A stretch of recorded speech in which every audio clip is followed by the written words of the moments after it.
Hello नमस्कार साथियों, स्वागत है सभी का आज की हमारी इस क्लास में। स्टार्ट करते हैं आज की हमारे इस क्लास को, जिसके अंदर हम क्या करने वाले हैं। इसमें हम क्लास 10th की जो पहला टॉपिक है हमारा चैप्टर 1 है, इसकी वास्तविक संख्याएं रियल नंबर्स को पढ़ेंगे। ये हमारी एक रिवीजन क्लास होने वाली है, जिसके अंदर हम बहुत ही कम समय में आपको हर टाइप का क्वेश्चन कराएंगे, जिससे कि अभी आपके अपकमिंग एग्जाम में बहुत ही हेल्पफुल होने वाले हैं। इसमें किसी भी टाइप को छोड़ा नहीं गया है। जब इसमें हम क्या करेंगे, किसी ऐसे एक टाइप है उसका एक क्वेश्चन कर लेंगे, जिससे कि आपको सारा टॉपिक रिवाइज हो जाए धीरे धीरे। क्लियर है? ये बहुत ही महत्वपूर्ण क्लास होने वाली है। चलिए शुरू करते हैं आज की क्लास को, जिसका पहला टॉपिक है, जिसका नाम है वास्तविक संख्याएं। ये तो आपको पता ही होगा क्योंकि एक रिवीजन क्लास है, तो ये सारी नॉर्मल चीज़ें तो आपको आती होंगी। चैप्टर 1 करने वाले हैं। इसी तरह हम कोशिश करेंगे कि आपके जो 10th क्लास के एग्जाम आने वाले हैं, उससे पहले जो जो इम्पोर्टेंट टॉपिक है उनको हम करें। इससे क्या 6 नंबर का आने वाला है आपके एग्जाम में। क्लियर है? आइए स्टार्ट करते हैं इस टॉपिक की। इस टॉपिक में क्या दिया गया बच्चों, इसका एक ओवरव्यू जान लेते हैं। इसमें क्या क्या आता है। इसमें हम पढ़ने वाले हैं, देखो, ओल्ड एनसीईआरटी और न्यू एनसीईआरटी। ओल्ड एनसीईआरटी के हिसाब से देखा जाए तो ये हमारे पास यूक्लिड विभाजन एल्गोरिथम तथा परिमिति और एक दशमलव प्रसार था, जो कि अभी न्यू एनसीईआरटी आई है, उसके अंदर ये हटा दिए गए हैं। ठीक है बच्चों, इसमें हम शुरू करेंगे। देखो, अंकगणित की आधारभूत प्रमेय पढ़ेंगे, उसके बाद अभाज्य गुणनखंड विधि द्वारा एलसीएम एचसीएफ निकालना सीखेंगे। अपर में संज्ञा सिद्ध करेंगे, जैसे कि उसमें पूछे जाते हैं √2 एक अपर में संख्या, ये हमें सिद्ध करके बताना है, इस तरह के क्वेश्चन। क्लियर है? ज्यादा बड़ा टॉपिक नहीं है, इसलिए हम क्या करेंगे, इसको 1 से 1.5 घंटे की क्लास में लगभग समाप्त कर देंगे। क्लियर है? 2 घंटे भी चली है, लेकिन हम इसमें ऐसा नहीं करेंगे कि आपको ऊपर ऊपर से करा दिया है सारी चीज, नहीं। इसके अंदर सारी चीज जानेंगे, लेकिन एक रिवीजन की तरह। क्लियर है भाई? क्योंकि इतना टाइम नहीं है हमारे पास कि हम इसको डिटेल से कर सकें, क्योंकि डिटेल में करने के लिए हम जब इसको पढ़ाते हैं तो लगभग मई जून से स्टार्ट हो जाते हैं। क्लियर? तो हमारे पास पूरा साल डरा रहता है, बड़ी आराम आराम से हम सारी चीज़ों को करते हैं। एक रिवीजन क्लास है, और इससे क्या होगा, जो इसको एक बार देख लेगा ना, उसके लिए मतलब आपका बहुत अच्छे से रिवाइज हो जाएगा पहला टॉपिक। क्लियर है भाई? आइए इसके अंदर क्या करेंगे। इसके अंदर क्या होता है, जो पहले हम संख्याओं के बारे में जान लेते हैं। क्लियर है?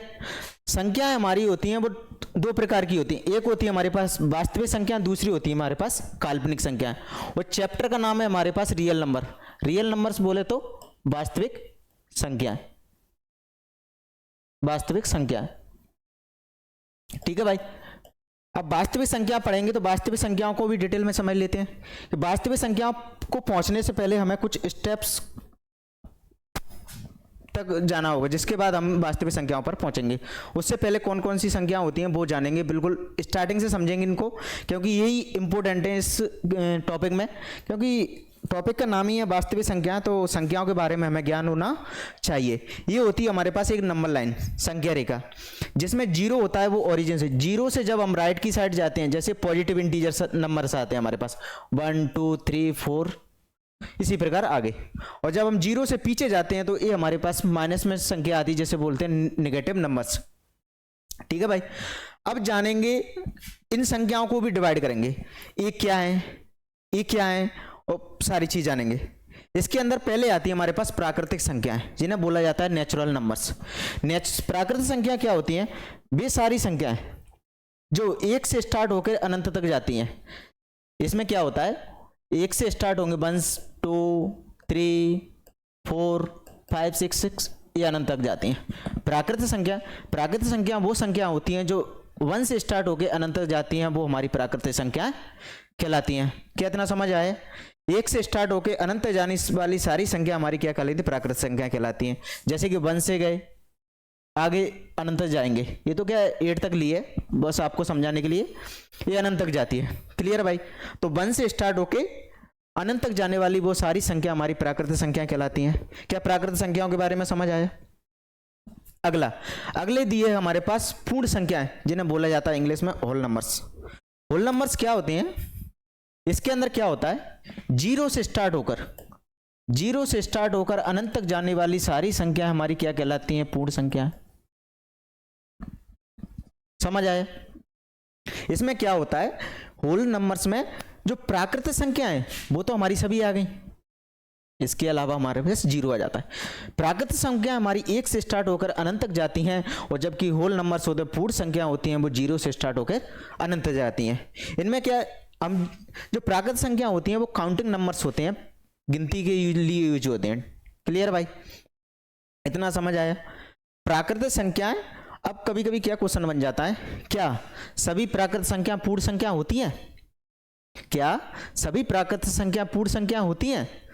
तो हम कह सकते हैं बिल्कुल, क्योंकि देखो जो पूर्ण संख्या है ना, उसमें प्राकृत संख्या तो सभी आई हैं, उसके अलावा जीरो आया है। मतलब प्राकृत संख्याओं से पूर्ण संख्याएं बड़ी होती हैं, जिसमें एक संख्या एक्स्ट्रा आ जाती है, जीरो।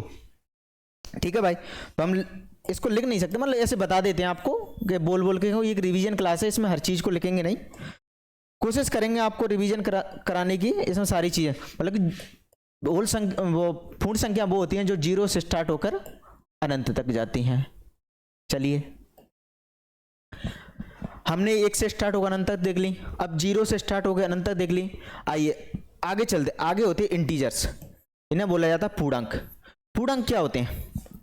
पूर्णांक होते हैं, जैसे हमने देखा कि ये हमारे होते हैं नेचुरल नंबर्स। क्लियर भाई? और जब जीरो से स्टार्ट कर देते हैं, ये हमारे पास बन जाती हैं पूर्ण संख्याएं, पूर्ण संख्याएं, होल नंबर्स। अब इंटीजर्स में क्या करते हैं, जो हमारे पास नेगेटिव नंबर्स होते हैं, जैसे -1, -2, -3, -4, ये सभी उसमें शामिल हो जाते हैं। समझ आया भाई? तो इसको लिख सकते हैं जैसे कि -3 है, -2 है, -1 है, 0 है, 1 है, 2 है, 3 है, इसी प्रकार ये अनंत तक इधर जाते हैं, और इधर भी हमारे पास ये अनंत तक जा सकती हैं। क्लियर है भाई? तो हमने समझा कि प्राकृतिक संख्या हमारी 1 से स्टार्ट होकर अनंत जाती हैं, पूर्ण संख्या हमारी 0 से स्टार्ट होकर अनंत जाती हैं, और जबकि हमारे पास इंटीजर्स होते हैं उसमें नेगेटिव संख्याएं भी शामिल होती हैं, और 0 से नेगेटिव की साइड पीछे की तरफ चले जाओ अनंत तक, आगे की तरफ चले जाओ अनंत तक, तो हमारे पास क्या होती है? पूर्णांक हो जाते हैं, इंटीजर्स हो जाते हैं। क्लियर है भाई? इतना समझ में आया इन संख्याओं के बारे में? प्राकृतिक संख्याएं, पूर्ण संख्याएं और पूर्णांक संख्याएं। क्लियर है भाई? चलिए आइए आगे चलते हैं। आगे दिए गए हमारे पास परमेय संख्या, रेशनल नंबर्स। परमेय संख्या क्या होती है? परमेय संख्याओं के बारे में आपने पढ़ा है कि वे सभी संख्याएं, इसको लिख सकते हैं, वे सभी संख्याएं, वे सभी संख्याएं, वे सभी संख्याएं जिन्हें P/Q के रूप में लिखा जा सकता है, वो हमारी परमेय संख्या कहलाती हैं। परमेय संख्या क्या होती हैं? वे संख्या जिन्हें हम P/Q के फॉर्म में लिख दें, वो सारी हमारी परमेय संख्या कहलाती हैं।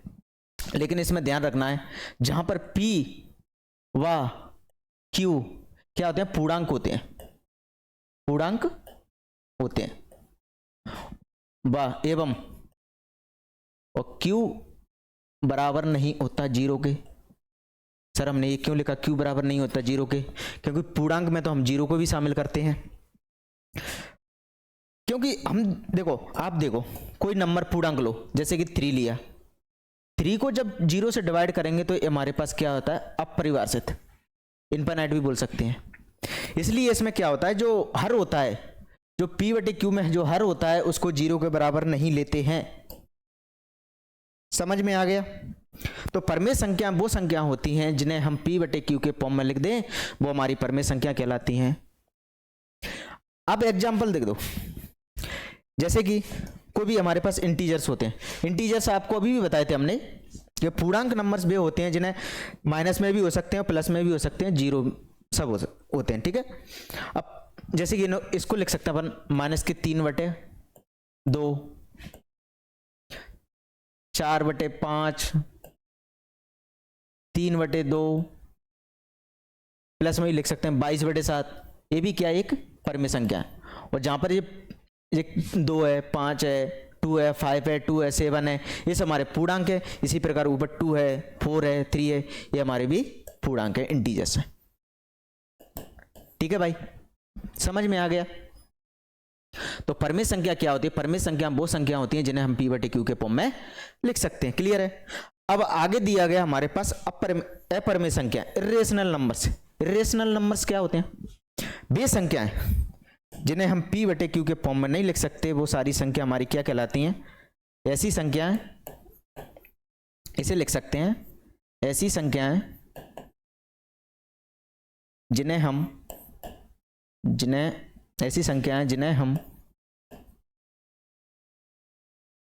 p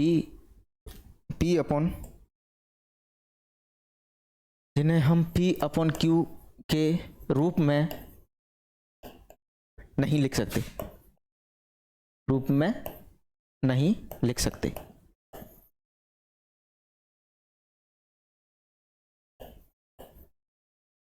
ऐसी संख्याएं जिन्हें हम p बटे q के रूप में नहीं लिख सकते, वो सारी संख्या हमारी क्या कहलाती हैं? अपरमेय संख्या कहलाती हैं। जैसे कि एग्जाम्पल ले सकते हैं, जैसे √3 है, ठीक है भाई, √5 है, पाई भी हमारी एक अपरमेय संख्या है। और पॉइंट में जैसे कि लिख सकते हैं अपन 3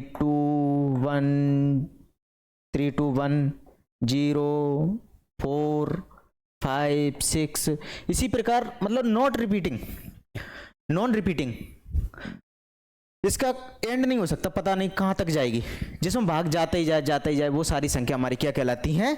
अपरमेय संख्या कहलाती हैं। क्योंकि देखो √3 है, इसको हम p बटे q के फॉर्म में नहीं लिख सकते। देखिए आप √4 है, क्या ये अपरमेय संख्या है? जी नहीं, बिल्कुल, क्योंकि √4 होता है ना, उसको जब इसके गुणनखंड करेंगे ना, तो ये होते हैं 2 × 2, तो यहां से जब 2 बाहर निकल के आ जाएगा, तो ये हमारे पास अपरमेय संख्या नहीं होती। क्लियर है भाई।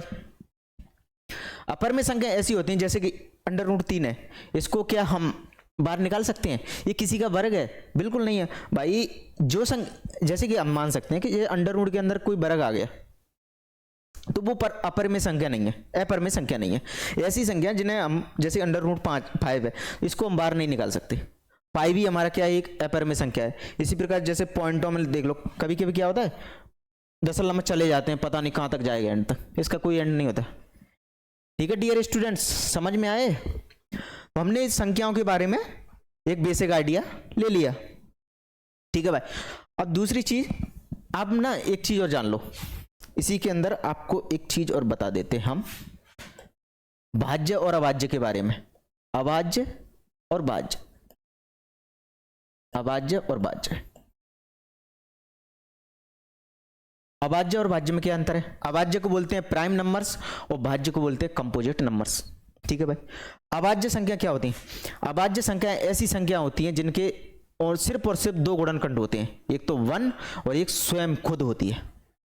जैसे कि आप मान सकते हैं, जैसे कि 2 है, 3 है, 5 है, 7 है, ये सभी क्या है? हमारी अभाज्य संख्या है। इसमें एक बहुत ही इंपॉर्टेंट बात है कि कभी कभी क्या है, ऑब्जेक्टिव क्वेश्चन होता है, उसमें पूछ लेते हैं कि ऐसी कौन सी अभाज्य संख्या है जो इवन है, जो कि सम है, तो वो हमारे पास है सिर्फ और सिर्फ 2। एक हमारे पास ऐसी सम संख्या है जो कि अभाज्य संख्या है, वो है सिर्फ 2। क्लियर है भाई। और भाज्य संख्या वे संख्या होती हैं जिनके 2 या 2 से अधिक फैक्टर होते हैं, गुणनखंड होते हैं, 2 या 2 से अधिक गुणनखंड होते हैं। जैसे कि 4 है, 6 है, 8 है, 9 है, 12 है, ये सारी हमारी क्या होती हैं? भाज्य संख्या होते हैं, कंपोजिट नंबर्स होते हैं। क्योंकि 4 है, 4 को हम लिख सकते हैं 1, 2, 2। जब इनका मल्टीप्लाई करेंगे तो क्या निकल के आएगा? 4 ही निकल के आएगा। तो हमारे पास क्या हो गया? एक भाज्य संख्या हो गई, कंपोजिट नंबर्स हो गया। इतना समझ में आया? समझ में आएगा भाई। हमने देखा कि देखो सबसे पहले क्या आती है हमारे पास? Prime natural numbers. Natural numbers होते हैं जो 1 से स्टार्ट हो गया अनंत तक जाते हैं, उसके बाद हमारे पास आए पूर्ण संख्या। पूर्ण संख्या क्या होती हैं, जीरो से स्टार्ट होकर अनंत तक जाती हैं। इसमें क्या पॉजिटिव ही होती है, नेगेटिव नहीं शामिल करते। अब इंटीजर्स आते हैं, इंटीजर्स में क्या करते हैं, जीरो से लेकर स्टार्ट तक आगे चले आओ पीछे भी चले आओ, इसमें नेगेटिव भी शामिल है पॉजिटिव भी शामिल है। मतलब कि ये क्या हो रहा है, देखो यदि हम इन संख्याओं को थैली में रख के देखें एक में, तो पहले हम नेचुरल नंबर्स को रखेंगे, उसमें जीरो और ऐड कर दो तो हमारे पास पूर्ण संख्या हो जाती हैं।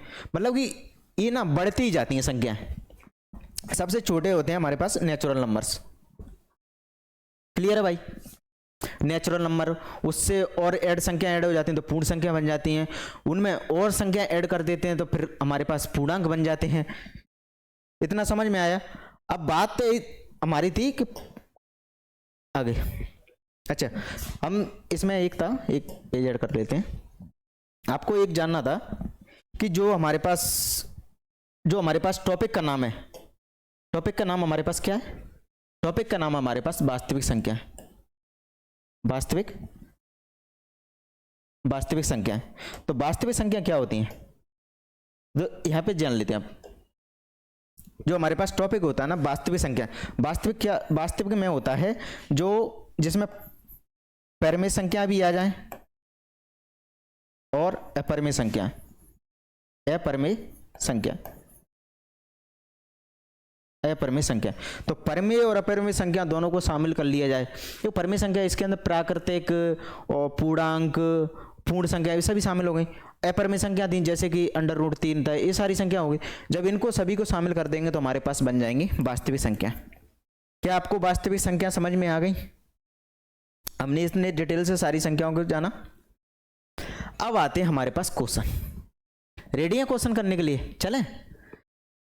ये क्या करते हैं, एनसीईआरटी है ना, उसके अंदर हमारे पास जो अभाज्य गुणनखंड विधि से जो गुणनखंड निकालने थे, हमें फैक्टर निकालने थे, तो हमारे पास कुछ इस तरह दिया 1 2 इतने हमारे पास नंबर थे, इनके हमें गुणनखंड करने थे। अब हम क्या करने वाले हैं इस टॉपिक में, जैसे कि इतने दिए गए सभी का सेम ही तरीके से होने वाले हैं सभी। हम क्या करेंगे, इसमें 1 या 2 कर लेंगे तो क्या होगा, इससे आपका रिवीजन बहुत अच्छे से हो जाएगा।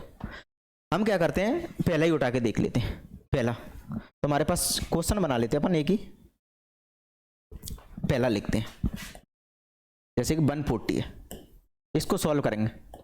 आपको क्या, मैं इस तरह लिखाऊंगा आपको स्टेप बाय स्टेप कि भाई एग्जामिनर आपका नंबर भी नहीं काट सके। हर चीज को अपन तरीके से लिखेंगे, आराम से करेंगे, और सारी चीजों ना सेम ही चीज करनी है, सभी के गुणनखंड निकालने हैं। तो हमने एक ले लिया, इससे कि आपका रिवीजन हो जाएगा, पता चल जाएगा गुणनखंड किस तरह से निकालते हैं। वैसे तो आपने पढ़ाई होगा क्योंकि एक रिवीजन क्लास है, तो गुणनखंड निकालना अरे कुछ नहीं है, ईजी है सबसे, इसको भी निकालना चेक कर लेंगे। ठीक है भाई, चलें आगे। चलिए निकालते हैं इसके गुणनखंड।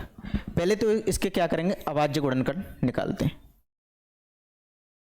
ओके ठीक है भाई, इसको लिख लो इस तरह। ये हमारे पास दिए 140। जब इसके गुणनखंड निकालेंगे तो हम जानते हैं कि जो जीरो है, जीरो जब लास्ट में जीरो होती है तो वो क्या है, सम संख्या होती है। सम संख्या होती है तो 2 से बिल्कुल जाएगी। जब 2 से डिवाइड भाग देंगे, इसको अपन क्या करते हैं, वाइट पेन से लिखते हैं। अरे भाई बिल्कुल स्टेप बाय स्टेप लिखेंगे सारे नंबर्स को। ठीक है भाई,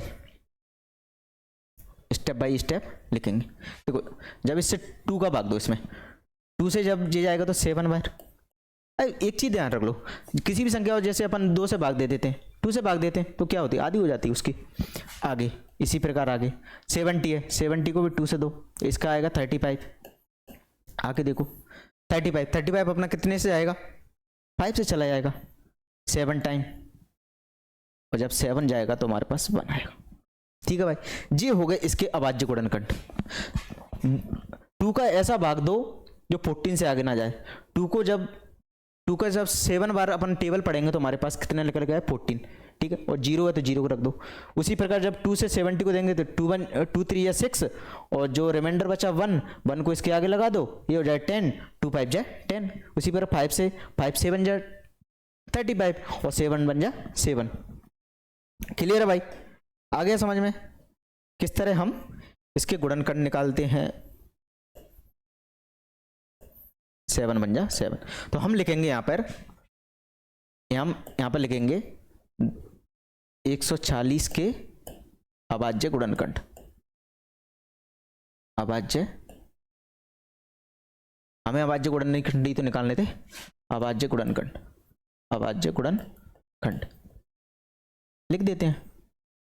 हम लिख सकते हैं इसको 140 is equal to 2 multiply 2 multiply 5 multiply 7, या फिर इसको इस तरह भी लिख सकते हो 2 की power 2 into 5 into 7 into 7 into 7,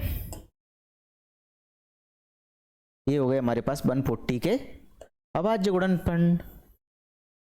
क्या समझ में आ गया भाई इतना? उम्मीद करता हूं आपको ये समझ में आ गया होगा। ये हो गया हमारे पास 140 के अभाज्य गुणनखंड। इसमें कुछ ही नहीं करना था, बहुत ही इजी क्वेश्चन था, ये आपने जाना होगा। देखो पहले क्या करेंगे, हम उसके अभाज्य गुणनखंड लिखेंगे, बस अभाज्य गुणनखंड ही निकालने थे उनको, बस स्टेप बाय लिख दो थोड़े। 140 के अभाज्य गुणनखंड हम लिख रहे हैं 140 2 इंटू 2 इंटू 5 इंटू 7, तो जब इसको इस तरह लिख दो, ये हमारे पास क्या हो जाएगा, इसका हमारे पास ये क्या हो जाएगा, हमारे पास ये आंसर हो जाएगा। ठीक है भाई, क्या आपको इसका एक और करना है? चलिए आइए एक और देखते हैं। एक और हम लिखते हैं, कौन सा वाला कर दें बताइए? ये कर लें, ये लिखते हैं, क्यों थोड़ा बड़ा सा है, इसको भी आपको करा देते हैं। 3825 ये हमारे पास क्वेश्चन होगा 3825। ठीक है भाई, अब इसके अभाज्य गुणनखंड करके देखते हैं। आपको ना बस इतना ही करना था, ऐसे ही करना था। ठीक है भाई, देखो हमने बढ़िया इस तरीके से इसको निकाला, इसका अभाज्य गुणनखंड लिख दी। आइए अगला दिया गया हमारे पास 3825। चलिए इसको भी हल करते हैं। आपको बढ़िया जो कॉपी मिलेगी ना, उसमें स्टेप बाय स्टेप लिखा करो, ऐसे नहीं ऊपर नीचे कुछ भी लिख दो।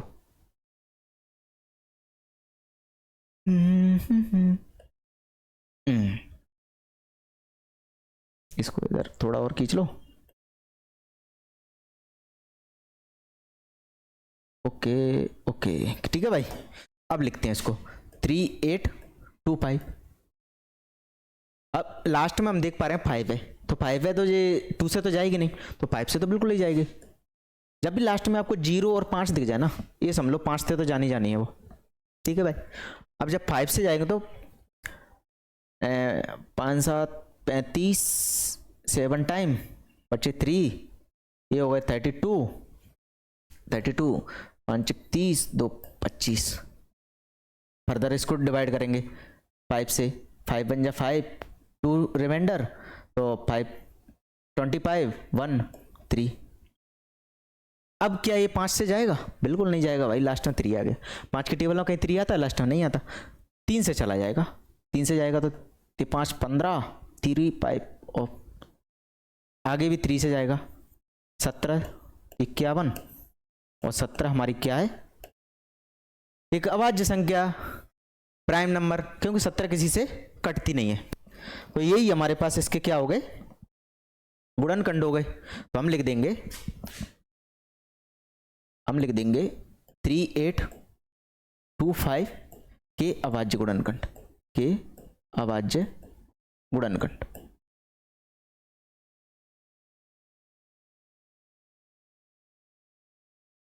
अभाज्य गुणनखंड। ये कितना, 3825।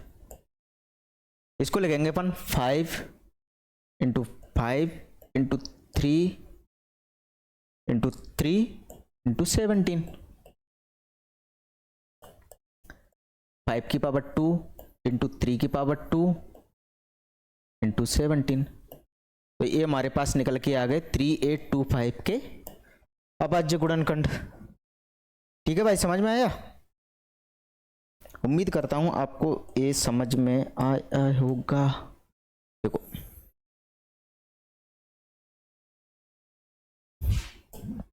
यही हमारा आंसर हो जाएगा। क्लियर है भाई?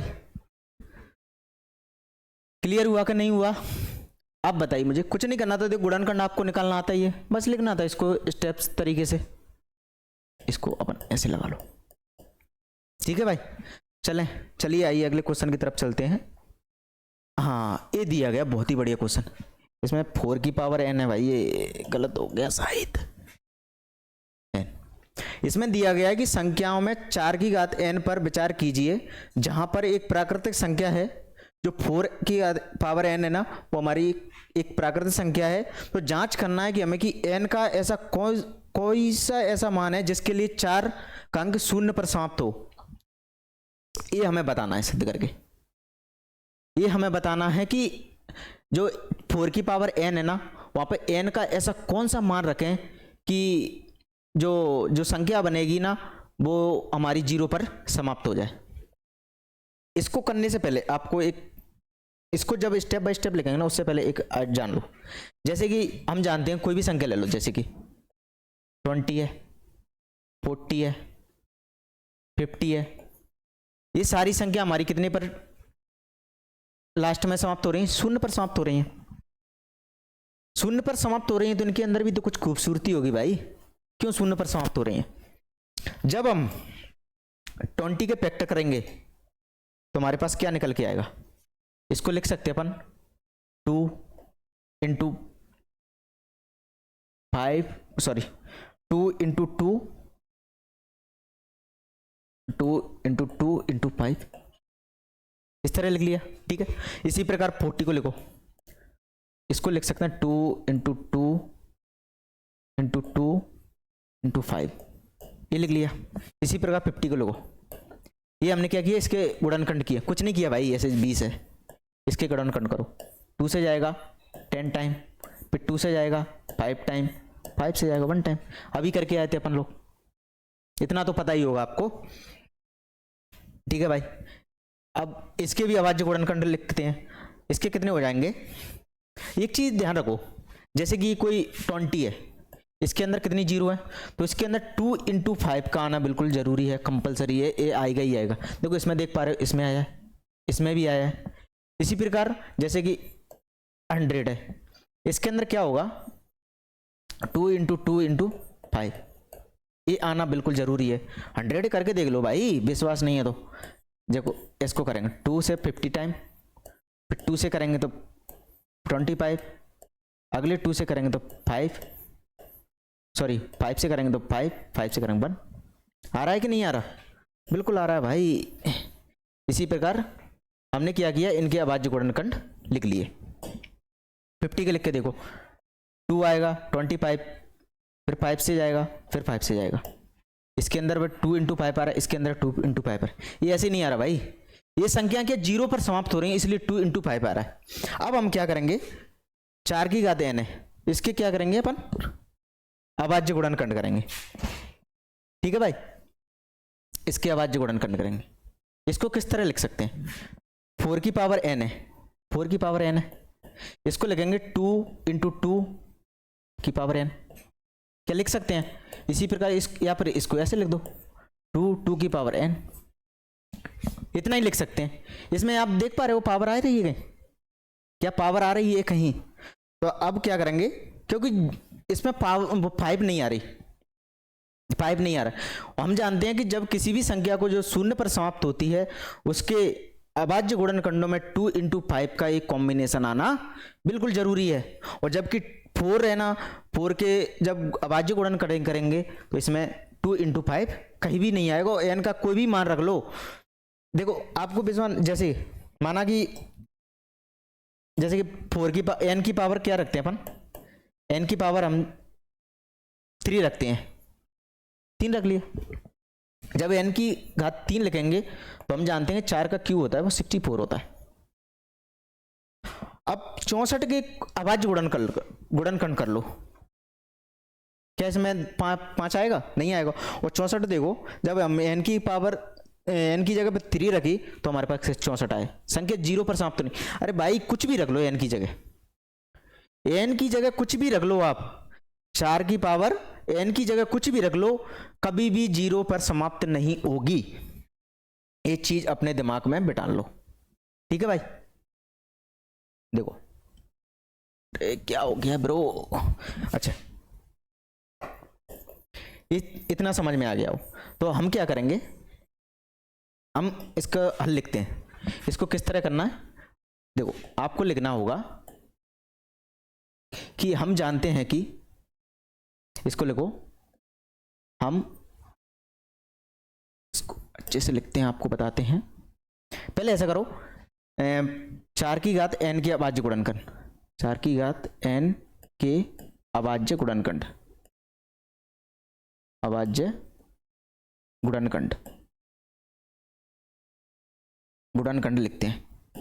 अभी हमने निकाला था 4 की घात n के अभाज्य गुणनखंड क्या होंगे, 2 इंटू 2 की पावर n।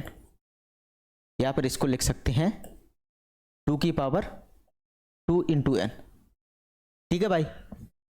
अब यहां लिखेंगे कि, हम यहां लिखेंगे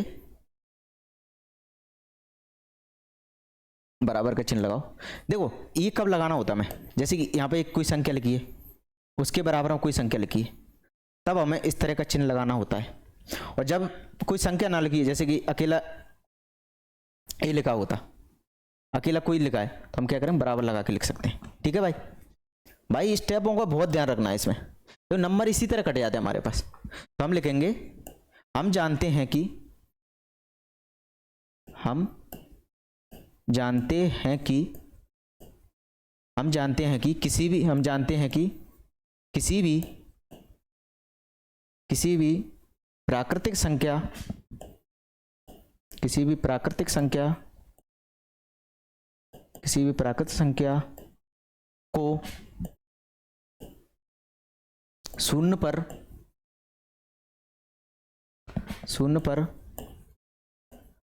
समाप्त होने के लिए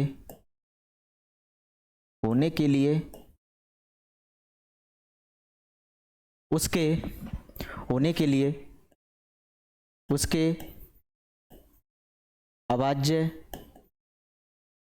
उसके अभाज्य गुणनखंडों में, उसके अभाज्य गुणनखंडों में 2 इंटू 5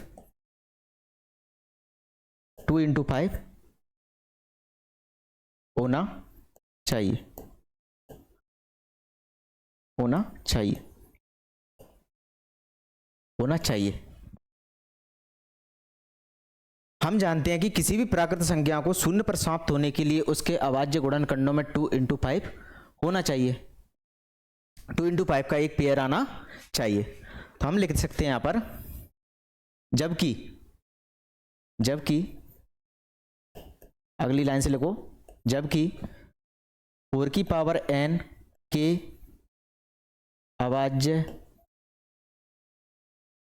अभाज्य गुणनखंडों में, अभाज्य गुणनखंडों में सिर्फ 2 आता है, 2 आता है, 5 नहीं। इसलिए यहां पर चिन्ह लगाओ, इसलिए का, इसलिए संख्या 4 की पावर n, इसलिए संख्या 4 की पावर n, n के किसी भी मान, n के किसी भी मान के लिए शून्य पर समाप्त नहीं होगी, शून्य पर समाप्त नहीं होगी।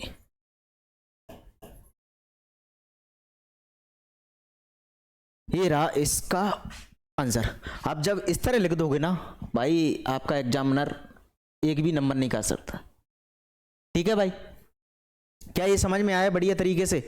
हमने क्या स्पष्ट लिखा है कि 4 की पावर n के अभाज्य गुणनखंड देखो, हमने देखा कि इसमें 5 नहीं आ रहा। क्या 5 कहीं आ रहा था? बिल्कुल नहीं आ रहा था, 5 कहीं नहीं आ रहा था।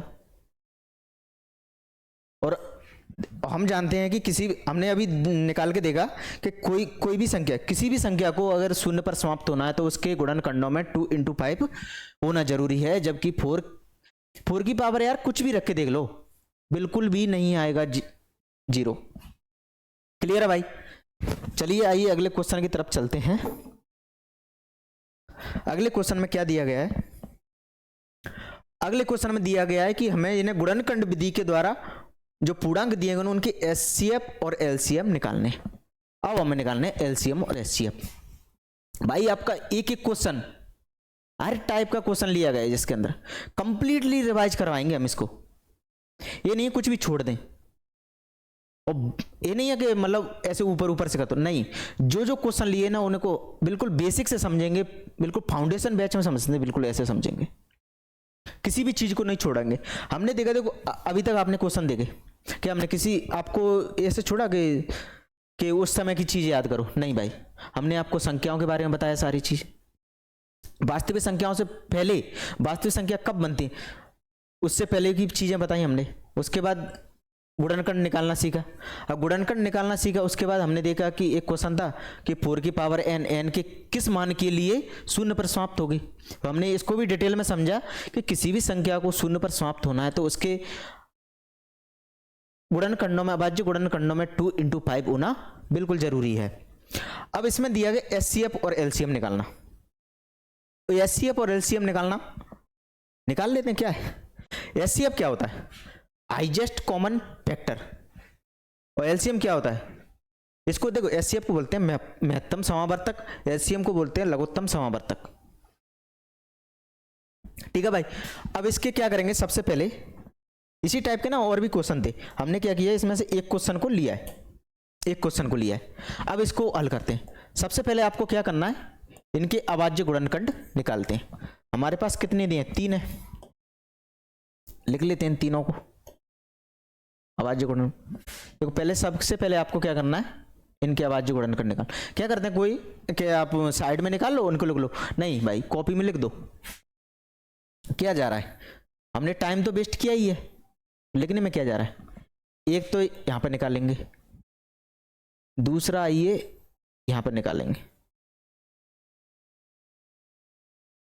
इस तरह, और एक हमारे पास यहां पर निकाल के देखते।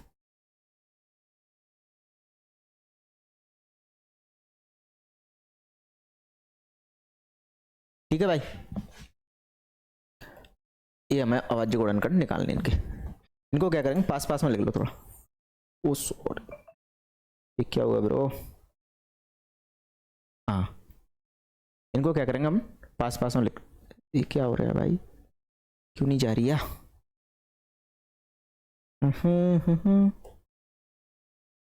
ओ यहाँ पे लिख लो। क्या हमारे पास स्पेस बच जाएगा जिससे, और कुछ नहीं भाई, सिर्फ और सिर्फ स्पेस बचाने के लिए इसको यहाँ पे लिख लेते हैं। क्योंकि भाई देखो इसमें ना स्टेप नहीं छोड़ सकते अपन, और बहुत ही अपन का फेयर में जब भी एग्जाम में लिख के आएंगे ना, बहुत ही तरीके से लिख के आएंगे, ऐसा नहीं कुछ भी लिख गया भाई। देखो आइए पहले इसको निकालते हैं। एक दिया हमारे पास 12, जब इसके अभाज्य गुणनखंड निकालेंगे तो क्या निकलेगा, 2 से जाएगा 6 टाइम, 2 से जाएगा 3 टाइम, और 3 से जाएगा एक बार। ठीक है भाई, वो क्या रहा है भाई इसमें बोर्ड में। अब अगला दिया हमारे पास 15, इसके लिख लो 3 से जाएगा 5 टाइम, 5 से जाएगा 1 टाइम। अगला हमारे पास दिया गया है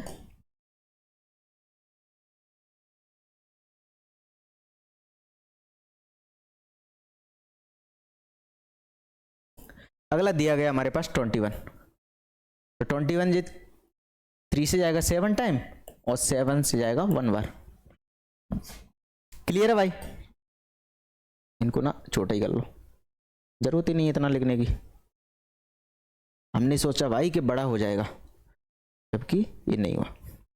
अब क्या करेंगे, हमने ये सभी के अभाज्य गुणनखंड निकाल लिए, तो हम लिख देंगे यहाँ पर। देखो 12 के हमारे पास अभाज्य गुणनखंड क्या निकल के आए हैं, ये निकले हैं 2, ये 2 2 बार है, इसको पावर लिख दो 2 इंटू 3। इसी प्रकार जो हमारे पास 15 है उसके बाद जो गुणनखंड निकल के आया हमारे पास 3 इंटू 5। उसके बाद दिया गया 21 के जो अभाज्य गुणनखंड निकल के आया हमारे पास 3 इंटू 7। अब आइए देखते हैं एलसीएम, पहले निकालेंगे अपन एचसीएफ। एचसीएफ क्या होता है? एचसीएफ हमारा होता है, एचसीएफ क्या होता है? एचसीएफ में हम क्या करेंगे कि जो इनके अंदर ओवेनिस्ट गुणनखंड है उसको लेंगे और वो भी क्या, मिनिमम घात के साथ ओवेनिस्ट गुणनखंड लेना है। ऐसा ओवेनिस्ट गुणनखंड लेने हमें जिनकी घात मिनिमम हो, कम से कम घात वाला ओवेनिस्ट गुणनखंड लेना है। तो हम देख पा रहे हैं कि देखो इसमें भी 3 दिया है, इसमें भी 3 दिया है, इसमें भी 3 दिया है, 7 इनमें नहीं दिया है, 2 इनमें किसी में नहीं दिया गया है। तो हमें सिर्फ वही संख्या लेनी है, ओवेनिस्ट संख्या लेनी है, वो भी मिनिमम घात के साथ। तो इसका जो एचसीएफ होगा वो हमारे पास हो जाएगा 3। समझ में आ गया भाई? इसमें क्या करना है, एचसीएफ क्या होता है? Highest common factor. तो सबसे बड़ा कॉमन फैक्टर एक ही है हमारे पास, लेकिन क्या करते हैं कि मिनिमम घात के साथ लेते हैं। जैसे कि यहाँ पर 3 की पावर 5 होती, 3 के पास 3 होती, 3 के पावर 2 होती। तो भाई देख 3 के पावर 2 है तो 2 तो इसमें से ले ली। अब जैसे कि हमने 3 के पावर 5 ले ली तो भाई 3 के पावर इसके पास 3 है, ये कहाँ से लाएंगे? ये कहाँ से लाएगा भाई? हमें इस तरह लेना है कि वो सब में तो सेम हो कि हो, लेकिन मिनिमम घात के साथ लेना है। और जितने भी हमारे पास ओवेनिस्ट गुणनखंड होंगे वो सभी लेने हैं और वो भी मिनिमम घात के साथ लेने हैं। एलसीएम क्या होता है? अब निकालते हैं एलसीएम। एलसीएम में क्या करते हैं हम, सभी अभाज्य गुणनखंडों को ले लो, सभी अभाज्य गुणनखंडों को ले लो, सभी अभाज्य गुणनखंडों को ले लो और क्या लेना, उच्चतम घात के साथ, उच्चतम घात के साथ सभी अभाज्य गुणनखंडों को लो। ऐसा नहीं डबल लेना है, जैसे 2 की पावर 5 दिया है, एक में 2 की पावर 3 दिया है तो 2 की पावर 5 ले लो, सभी लेने होते हैं। जैसे कि इसमें दिया है 2 की पावर 2, 2 की पावर 2 इंटू मल्टीप्लाई 3 भी ले लो, मल्टीप्लाई 5 भी ले लो, 7 भी ले लो, सभी ले लिए हमने। तो जो इनका एलसीएम बनेगा, तो देखो आप देख पा रहे होंगे 3 इसमें भी है, 3 इसमें भी है, 3 इसमें भी है, 3 इसमें भी है, ठीक है। तो हमने एक 3 ले ली इनमें से, 2 की पावर 2 है तो 2 की पावर 2 ले ली और 7 है 5 पे ले लिया सभी। इसका जब करेंगे मल्टीप्लाई 7 5 35 4 12 इंटू 35 तो हमारे पास निकल के आएगा 12 5 60, 12 3 36 और 6 36 और 6 कितने निकल के आएंगे, 42। ये इसका एलसीएम हो जाएगा। ठीक है भाई, समझ में आ गया? एचसीएम में क्या होता है, हमें लेना होता है कि जो हाईएस्ट कॉमन फैक्टर का मतलब होता है कि जिसकी घात मिनिमम घात के साथ लेना है और जो उसके अंदर ओवेनिस्ट हो। एलसीएम लेते हैं हम, सभी को ले लो और उच्चतम घात के साथ लेना होता है। क्लियर है भाई? समझ में आ गया? हमें कहते हैं एलसीएम एचसीएफ निकालने होते हैं, बहुत ही मिनिमम मतलब बहुत ही ईजी होता है, लेकिन क्या है अपन अभी छोटी क्लास में है, हमें सारी चीज़ों को सीखते हुए चलना है। ठीक है भाई, आइए अगले क्वेश्चन की तरफ चलते हैं। अगले क्वेश्चन में क्या दिया गया है,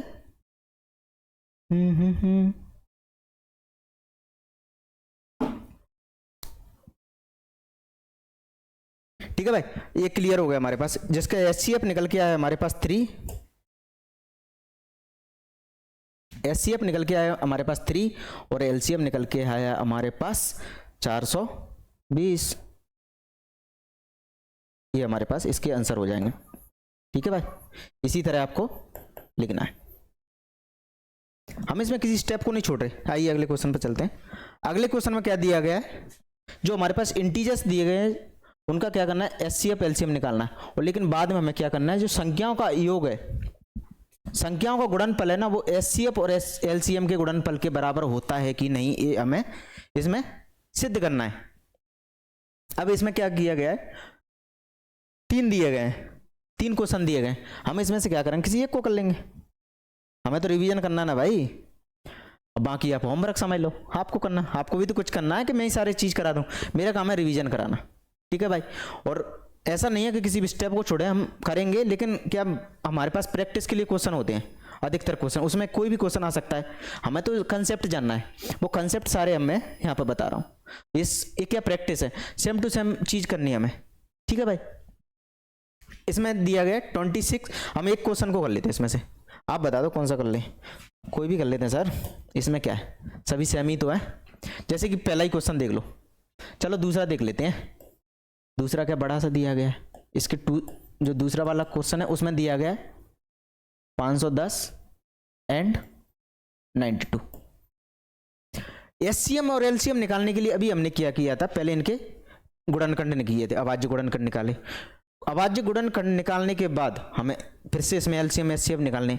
अब इसमें क्या किया, एक स्टेप बढ़ा दिया, एक स्टेप क्या बढ़ा दिया कि जो संख्याओं का जो मल्टीप्लाई गुणा है ना, वो क्या एचसीएम और एलसीएम के गुणा के बराबर होता है, ये हमें सिद्ध करके बताना था, ठीक है भाई।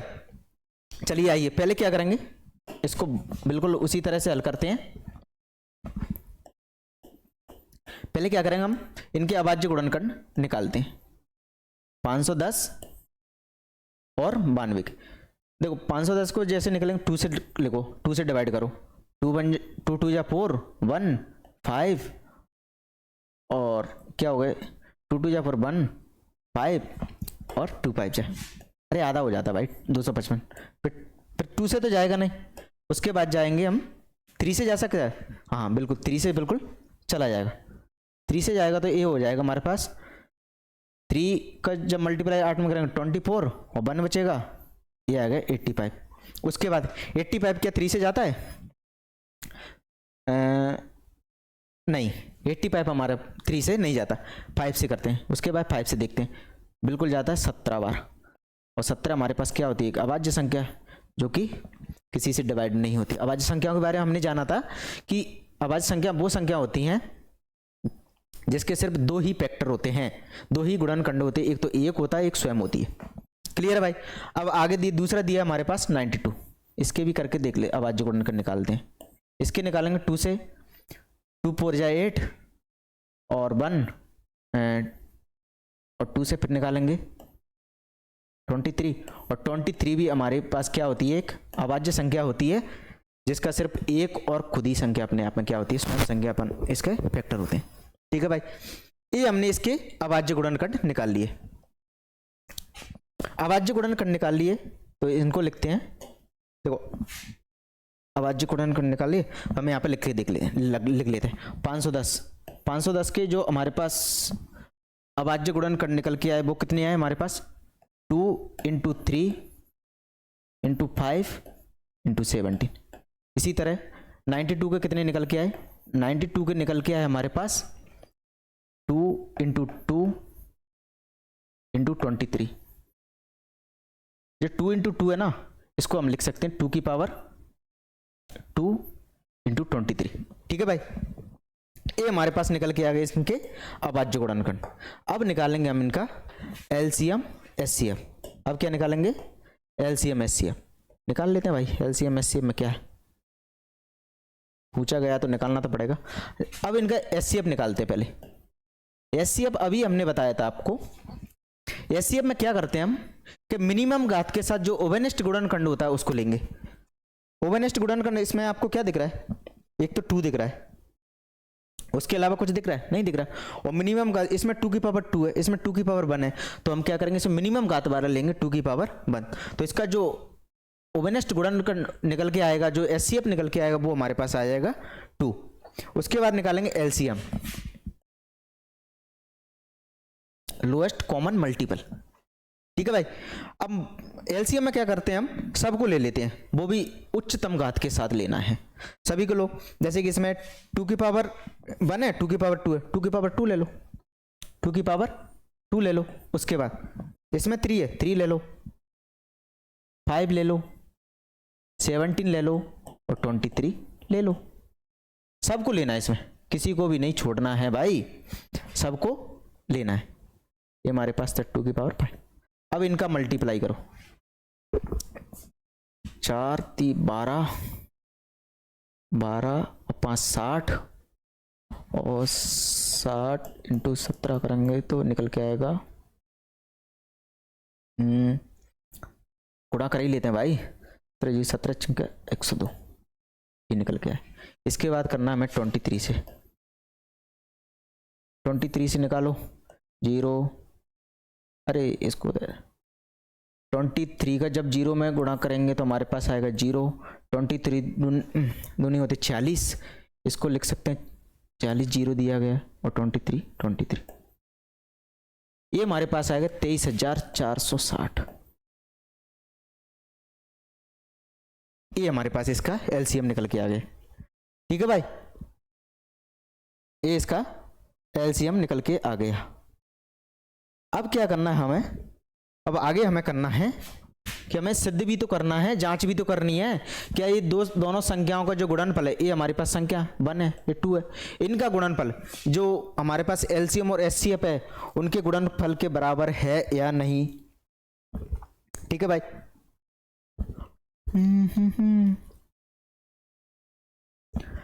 अब लिख दें। अब क्या कर लिखेंगे अपन, अब लिखेंगे अपन जांच करना है, जांच करना है,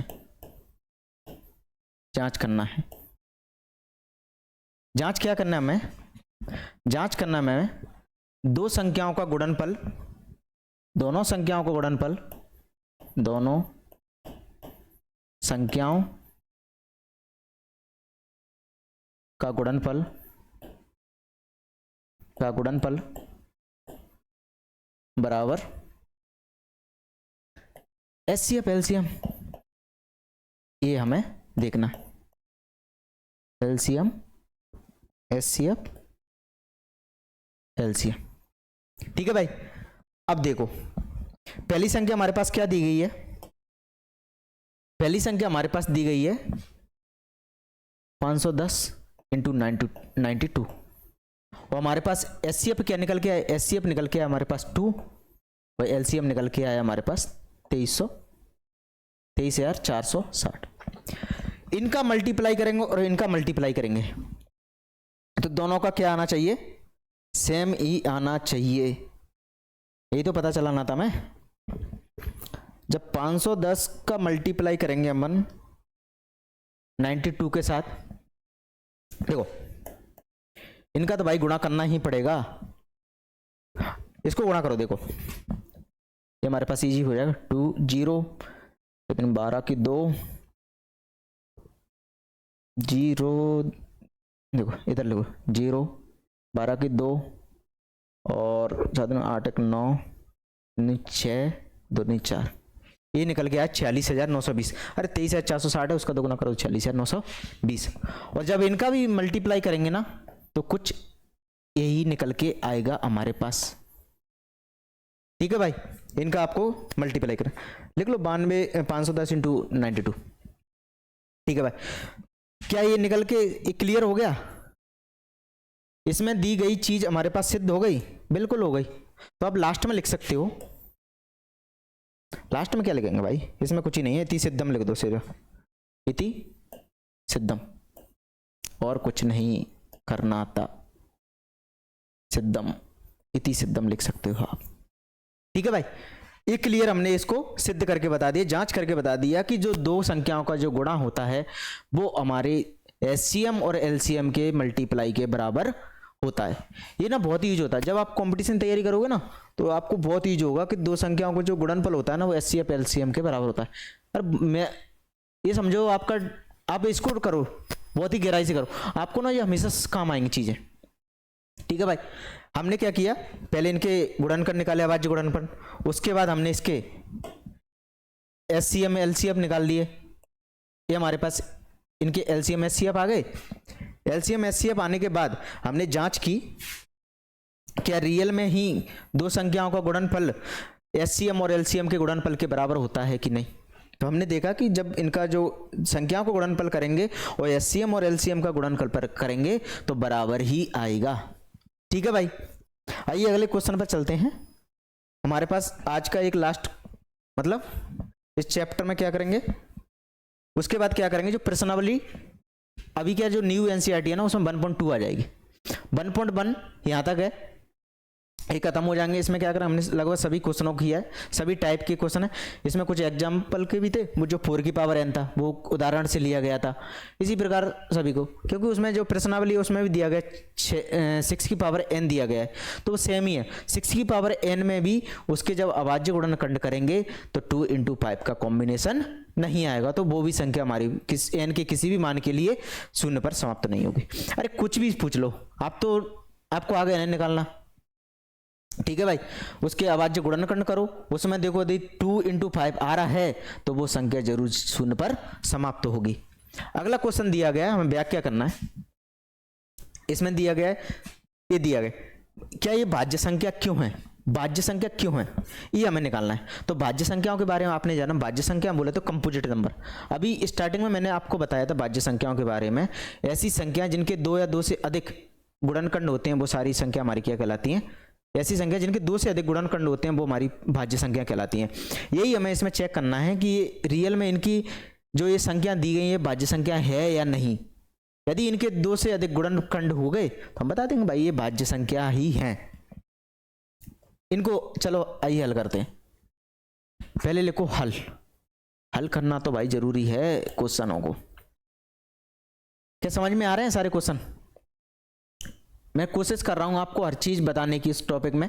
ठीक है भाई, जो आप पेपर में संख्याओं सिद्ध करना वो भी करेंगे हम आगे चल के। ठीक है भाई, अब इसको लिख लो, माना, माना, मान लेते हैं भाई, मानने में क्या जाता है, मान लेते हैं भाई, मानने में क्या जाता है, मान तो कुछ भी लो भाई, सब कुछ अपना ही तो है।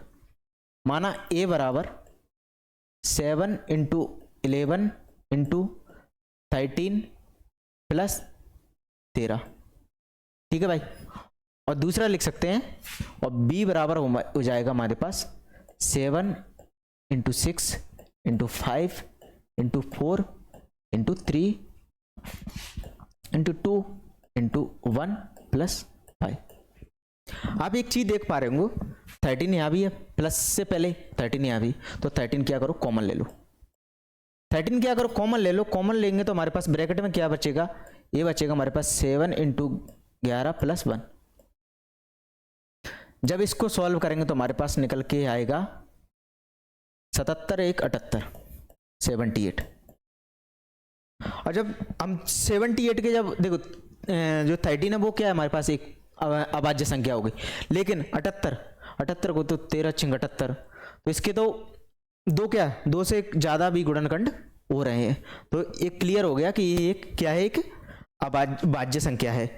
इसको भी देखेंगे, लास्ट में हम लाइन लिख देंगे, अतः संख्या a और b दोनों ही हमारी भाज्य संख्या हैं क्योंकि इनके दो से अधिक गुणनखंड है। ठीक है भाई, इसको सॉल्व करते हैं। आइए इसमें क्या करना है, देखो हाँ 2 into 1 प्लस 5, देखो इसमें 5 है, इसमें भी 5 है, तो 5 कॉमन ले लो, 5 कॉमन लिया तो इसके अंदर बचा 7 into 6 into 4 into 3 into 2 into 1 plus 1। ठीक है भाई, प्लस 1। जब इसको सॉल्व करेंगे तो हमारे पास निकल के आएगा 4 3 12 24 और 42। इसको गुणा करेंगे 42 इंटू 24, 24 दिन 48, 8 से 4 24 और 96 और 400। ये निकल के आएगा 5 इंटू 1008 मल्टीप्लाई 1। क्या यही आ रहा था, 42 इंटू 24, 24 दिन 48 के 8 असल 4 24 और 96 700। ठीक है भाई, ये निकल के आ रहा था। ओके, ये क्या हो गया भाई, हाँ क्या हो जाता है भाई इसमें कभी कभी, चलो ऐसे मिटा लेते हैं। ये हो गया हमारे पास। जब इसको सॉल्व करेंगे तो हमारे पास आएगा 5 इंटू 1 को ऐड करेंगे तो 1009। ठीक है भाई, जब जब इनको सॉल्व किया तो हमें पता चला कि इस ऐसी हैं, इनके अंदर 2 से अधिक गुणनखंड हैं, 2 से अधिक गुणनखंड हैं, तो भाज्य संख्या है लिखते हैं। इसमें लिख सकते हैं अतः संख्या ए व बी के 2 से अधिक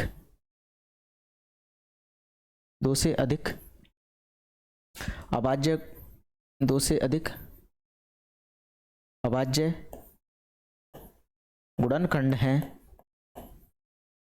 गुणनखंड हैं, इसलिए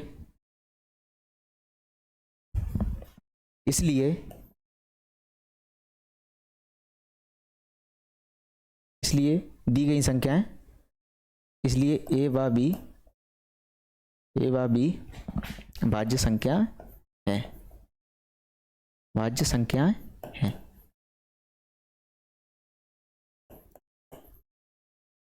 ठीक है भाई, समझ में आ गया। जब हमको इनको सॉल्व किया तो हमें पता चला कि इनके 2 से अधिक गुणनखंड हैं, तो ये सारी संख्या हमारी क्या होती है, भाज्य संख्या। क्योंकि भाज्य संख्याओं की डेफिनेशन ही होती है हमारे पास कि ऐसी संख्या जिनके 2 से अधिक गुणनखंड होते हैं, वो सारी संख्या हमारी क्या कहलाती हैं, भाज्य संख्या कहलाती हैं। समझ में आ गया भाई? आई होप आपको ये क्वेश्चन बहुत अच्छे से समझ में आया होगा। ठीक है भाई, उम्मीद करता हूं आगे हम क्या करेंगे, प्रश्नावली 1.2 को सॉल्व करेंगे। ठीक है भाई, चलिए आइए अगले क्वेश्चन पर चलते हैं। अगले क्वेश्चन में क्या दिया गया, हमें √5 एक अपरिमेय संख्या ही हमें सिद्ध करना है। क्लियर है? अब इसको सिद्ध करने से पहले हम क्या करेंगे, एक प्रमेय को पढ़ेंगे। इसमें दिया गया है कि मान लीजिए p एक अपरिमेय अभाज्य संख्या है, p a² को विभाजित करता है तो p a को भी विभाजित करेगी, जहां ये क्या है, धनात्मक पूर्णांक है। कोई भी धनात्मक इंटीजर ले लो, पूर्णांक ले लो। यदि उसका वर्ग किसी पूर्णांक से विभाजित है तो वो संख्या भी उस पूर्णांक से विभाजित होगी। देखिए आइए, क्या ये सही है, ये भी तो चेक करना है। इसने बोल दिया तो हम थोड़ी मान लेंगे। जैसे कि कोई भी वर्ग ले लो, कोई भी अभाज्य, किसी भी अभाज्य संख्या का वर्ग ले सकते हैं। क्लियर है भाई? जैसे कि 5 का वर्ग लो, 25 हम जानते हैं कि 5 से विभाजित है, तो क्या 5 भी 5 से विभाजित होगी? बिल्कुल, ये भी विभाजित होगी। ठीक है भाई। और जैसे कोई भी वर्ग लो, जैसे कि 2 का वर्ग ले लिया हमने, 2 का वर्ग हम जानते हैं कि 2 से विभाजित है, तो क्या 2 भी 2 से विभाजित होगा? बिल्कुल होगा। तो ये बिल्कुल सही है कि इसमें बोला गया कि यदि p a² को विभाजित करती है तो वो धनात्मक वो p है वो a को भी विभाजित करेगी। क्लियर भाई? p हमें क्या लेनी है, एक अभाज्य संख्या लेनी है, एक प्राइम नंबर लेना है। क्लियर भाई? जैसे कि इसके अलावा कोई और भी देख सकते हैं, सेम संख्या ना लेके अलग अलग संख्या ले लो। जैसे कि 36 है, 36 क्या है, एक हमारी 6 का वर्ग है। ठीक है भाई। 6 का वर्ग है तो हम देखते हैं क्या ये 3 से विभाजित है। 3 क्या है, हमारी एक पूर्ण संख्या, इंटीजर है। ठीक है। अब देखेंगे कि 6 भी क्या हमारी 3 से विभाजित होगी? बिल्कुल। तो 6 भी हमारी 3 से कंप्लीटली डिवाइड होगी। ठीक है भाई, इतना समझ आया? तो इसका क्या है, जब हम आगे अपरिमेय संख्या सिद्ध करेंगे ना, तो वहां पे ये यूज होगी। इसका बहुत ही इंपॉर्टेंट रोल है वहां पे। क्लियर भाई? तो आइए स्टार्ट करते हैं, हमारी अपरिमेय संख्या सिद्ध करते हैं। क्लियर भाई? अब ना इसको आप लोग ध्यान से समझना। एक बार मैं आपको एक बार इसको कराऊंगा, उसके बाद एक बार और समझाऊंगा। आप लोग ना इसमें क्या बच्चे सबसे ज्यादा कंफ्यूज होते हैं। आज हम इसको बहुत ही आसान भाषा में समझेंगे। क्लियर भाई? चलिए आइए स्टार्ट करते हैं इसको। इसमें बोला गया है कि √5 एक अपरिमेय संख्या है। इसने बोल दिया अपरिमेय संख्या, हम मान लेते हैं √5 एक परिमेय संख्या। मानने में क्या जाता है भाई, मान तो कुछ भी लेंगे। अब इसको हल करते हैं स्टेप बाय स्टेप, आपको इसी तरह एग्जाम मॉल में हल करना है। क्लियर भाई? हम लिखेंगे माना √5 एक परिमेय संख्या है। परमेय संख्या है। इतना क्लियर है? अभी हमने कुछ नहीं किया, हमने सिर्फ इसको एक क्या माना है, माना है, सिर्फ माना है या नहीं ये बाद में देखेंगे। हमने तो सिर्फ इसको मान लिया कि √5 एक परमेय संख्या है। हम जानते हैं कि किसी भी परमेय संख्या को, किसी भी परमेय संख्या को P/Q के फॉर्म में लिख सकते हैं, लिख सकते हैं कि नहीं? हमने स्टार्टिंग में बताया था परमेय संख्या, बेपरमेय संख्या, ऐसी संख्या जिन्हें P/Q के फॉर्म में लिख दें वो हमारी परमेय संख्या कहलाती हैं। जहां पर P और Q क्या होते हैं, पूर्णांक होते हैं। P और Q क्या होते हैं, हमारे पूर्णांक होते हैं। जरूरी नहीं है P और Q लो, A/B ले लो, कुछ भी ले लो, ये क्या है, हमारे चर होते हैं, कुछ भी मान लो, हम मान, ठीक है। तब लिखेंगे अपन, तब √5 = A/B, A/B मान लिया। क्लियर है भाई? अब यहां पे लिखेंगे जहां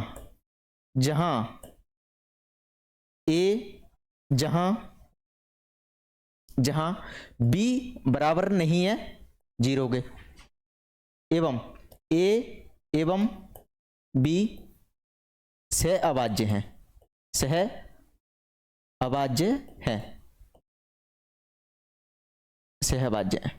अब ये सहअभाज्य क्या होता है? सहअभाज्य क्या होता है? कोप्राइम। इसको आपको ध्यान से समझना है। आइए इसको समझते हैं पहले, सहअभाज्य क्या होता है। सहअभाज्य ऐसी दो संख्याएं जिनका HCF 1 होता है वो हमारी सहअभाज्य संख्या कहलाती हैं। क्लियर है भाई? ऐसी दो संख्याएं जिनका HCF 1 होता है वो हमारी सहअभाज्य संख्या कहलाती हैं। जैसे कि 8 और 15 लो, 8 और 15 लो, इनमें कोई भी कॉमन फैक्टर नहीं होना चाहिए। क्लियर भाई? ओवेनेस्ट संख्या नहीं होनी चाहिए। ऐसी कोई संख्या है जो सेम संख्या हो जिससे अपन 8 को भी डिवाइड कर सकें, 15 को डिवाइड कर सकें? तो ऐसी कोई संख्या नहीं है जिससे एक के अलावा हम ऐसी, अब इसमें यही तो है, ऐसी दो संख्याएं जिनका HCF 1 हो, 1 के अलावा कोई ऐसी संख्या है जिससे दोनों डिवाइड हो जाए, सेम संख्या होनी चाहिए, नहीं है ना? तो हम देख पा रहे हैं कि एक क्या है, एक HCF है, इनका HCF हो गया, तो ये हमारी क्या हो गई, कोप्राइम हो गई। ये क्या हो गई, हमारी कोप्राइम हो गई। कोप्राइम बोले तो सहअभाज्य। ठीक है भाई? इसके अलावा हम ले सकते हैं 9 और 28। 9 और 28 हमारी क्या है, 9 और 28 ले लो एक, और इसके अलावा आप ले लो एक 12 18 ले लो। इसमें बताइए कि कौन सी कोप्राइम है और कौन सी कोप्राइम नहीं है, कौन सी सहअभाज्य और कौन सी सहअभाज्य नहीं है। हम देख पा रहे हैं कि 9 और 28 इसमें कोई इनका कॉमन फैक्टर है क्या? कोई ओवेनेस्ट गुणनखंड है इनका? 9 और 28 का ऐसा कोई ओवेनेस्ट गुणनखंड नहीं है, तो ये भी हमारी क्या हो जाएगी, सहअभाज्य हो जाएगी। ठीक है भाई? 12 और 18 का HCF लेंगे तो क्या 12 और 18 आएगा? देखो 12 और 18 के पहले गुणनखंड करो। और वैसे भी हम जानते हैं कि 12, देख ये भी 6 से डिवाइड है, 6 से ये भी डिवाइड है, 3 से भी डिवाइड है। ठीक है? तो ये हमारी क्या होती है, कोप्राइम नहीं है, सहअभाज्य नहीं है। क्या बात इतनी क्लियर हो गई? इतना समझ में आ गया कि सहअभाज्य संख्या क्या होती है। सहअभाज्य संख्या ऐसी संख्या होती है जैसे कि 12 और 18। ठीक है? हमने बोला कि सहअभाज्य नहीं। ये सहअभाज्य कब होगी? इसको जो कॉमन फैक्टर है, इसका कॉमन गुणनखंड है, इसका ओवेनेस्ट गुणनखंड, जैसे 6 से इसको डिवाइड करो, 6 दूनी 12, 6 3 18, तो जो 2 और 3 निकल के आई है ना, वो हमारी सहअभाज्य हैं। ठीक है? अब ये आगे, इससे आगे किसी भी संख्या से नहीं कटेंगी। ठीक है भाई? अब जब तक हमारा ऐसा मानना आ जाए, कोप्राइम का मतलब ये होता है कि उनका HCF सिर्फ एक होना चाहिए, इसके अलावा किसी भी संख्या से वो विभाजित नहीं होंगी।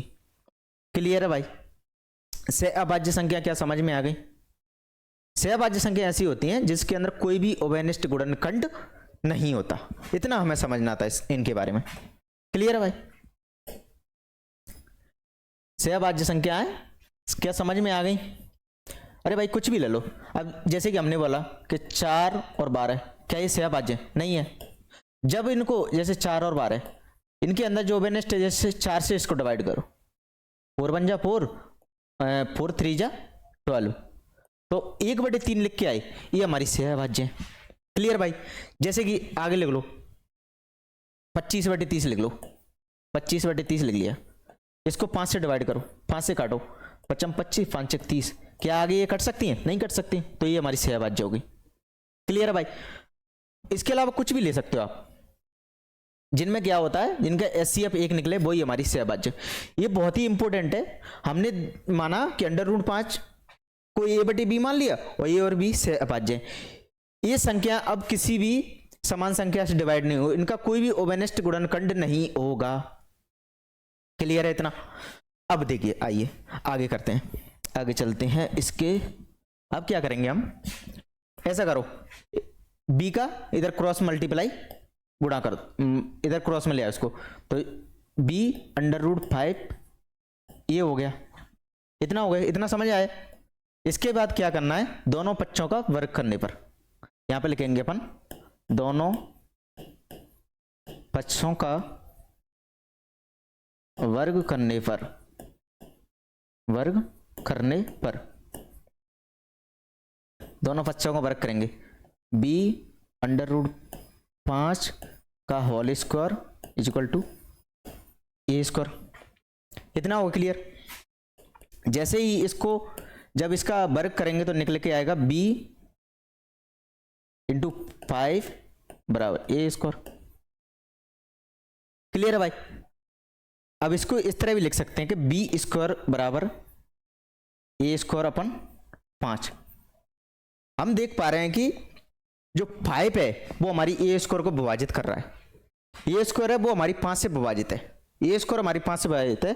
तो हमने अभी प्रमेय में जाना था, यदि किसी संख्या का वर्ग यदि P से विभाजित है तो जो A होगी वो भी हमारी P से विभाजित होगी। क्लियर है भाई? इतना समझ आए? यही तो हमने बताया था कि A² यदि P से विभाजित है तो A भी हमारी P से विभाजित होगी। क्लियर है भाई? तो यहां हम लिखेंगे चूंकि, यहां लिखेंगे चूंकि A² संख्या 5 से विभाजित है,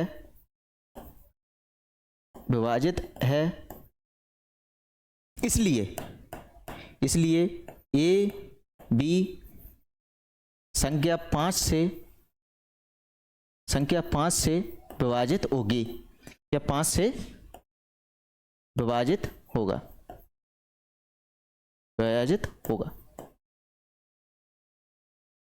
इतना समझ में आया?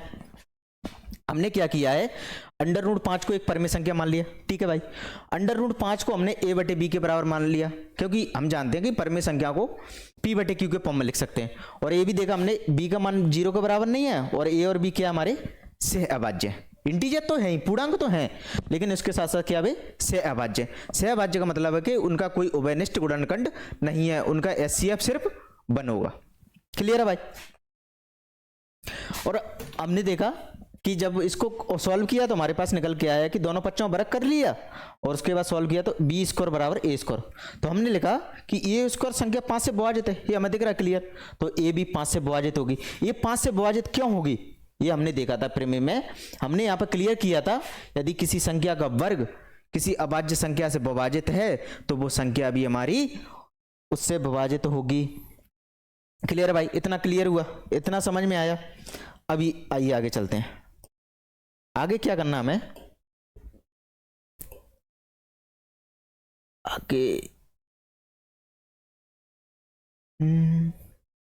आगे चलिए, आगे क्या करेंगे, माना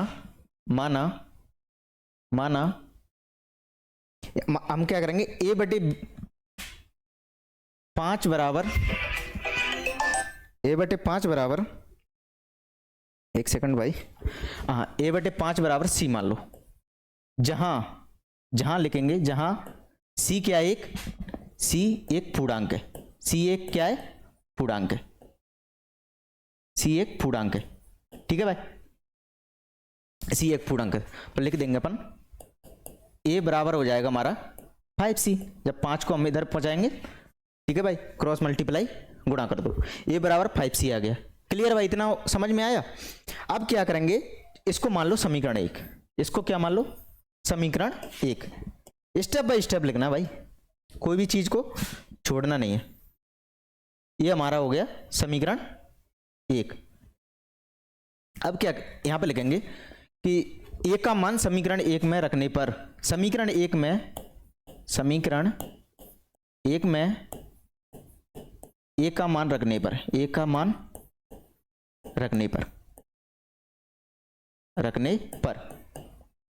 क्लियर भाई। अब क्या करेंगे हम, समीकरण एक में ए का मान रख देंगे।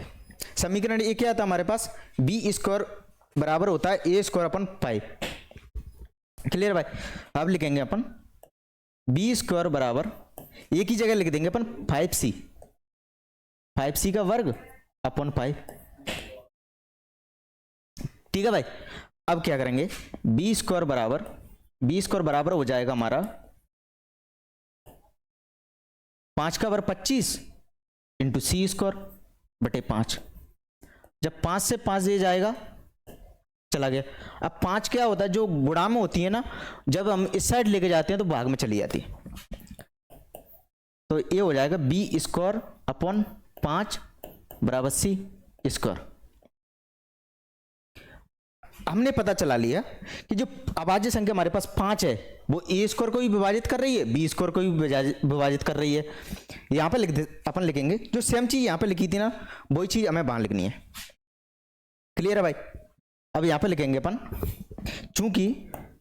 चूंकि बी स्क्वायर संख्या 5 से विभाजित है, 5 से विभाजित है, इसलिए बी भी संख्या 5 से विभाजित होगा, 5 से विभाजित होगा।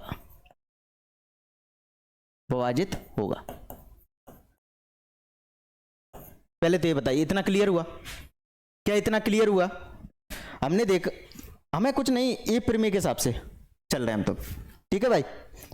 हमने जाना कि बी स्क्वायर है जो संख्या 5 से विभाजित है, तो बी भी 5 से विभाजित होगा। इतना समझ में आया?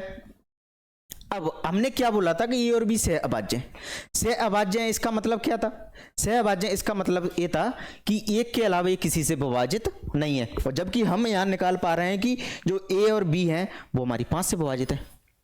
ये तो भाई गड़बड़ हो गई, ये तो विपरीत आ गया हमारा, ये तो विरोधाभास हो गया। मतलब हमारी कल्पना क्या थी? गलत थी। तो इसको किस तरह लिखेंगे हम? इसको इस तरह लिखेंगे, यहां पे आगे चलिए,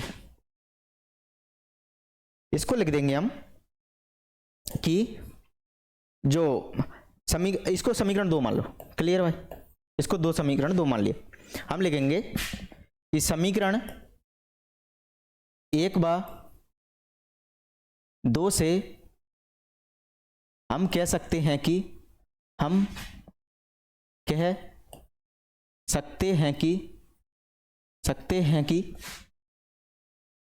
ए एवं बी का ओवेनिस्ट, ए एवं बी का 5 1 ओवेनिस्ट गुणनखंड है। ओवेनिस्ट गुणनखंड है। गुणनखंड है। अतः ए और बी आगे लिखेंगे, यदि इसका ए और बी का 5 एक ओवेनिस्ट गुणनखंड है, इसका मतलब कि ए और बी से अभाज्य नहीं है। अतः ए बा बी से अभाज्य नहीं है, से अभाज्य नहीं है। क्लियर हुआ? अब ये हो गया समीकरण 1 और 2 से हम कह सकते हैं कि ए और बी का 5 एक ओवेनिस्ट गुणनखंड आ गया। इसका मतलब कि ये सहअभाज्य नहीं है। यदि इनका गुणनखंड नहीं आता तो हम कह सकते हैं ये सहअभाज्य, लेकिन इनका गुणनखंड नहीं आया, गुणनखंड आ गया इसका ओवेनिस्ट गुणनखंड, इसका मतलब ये सहअभाज्य नहीं है। अतः यह विरोधाभास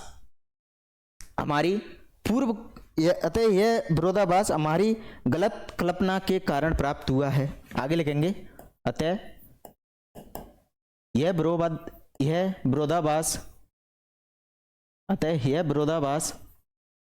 विरोधाभास हमारी गलत कल्पना गलत कल्पना के कारण प्राप्त हुआ है,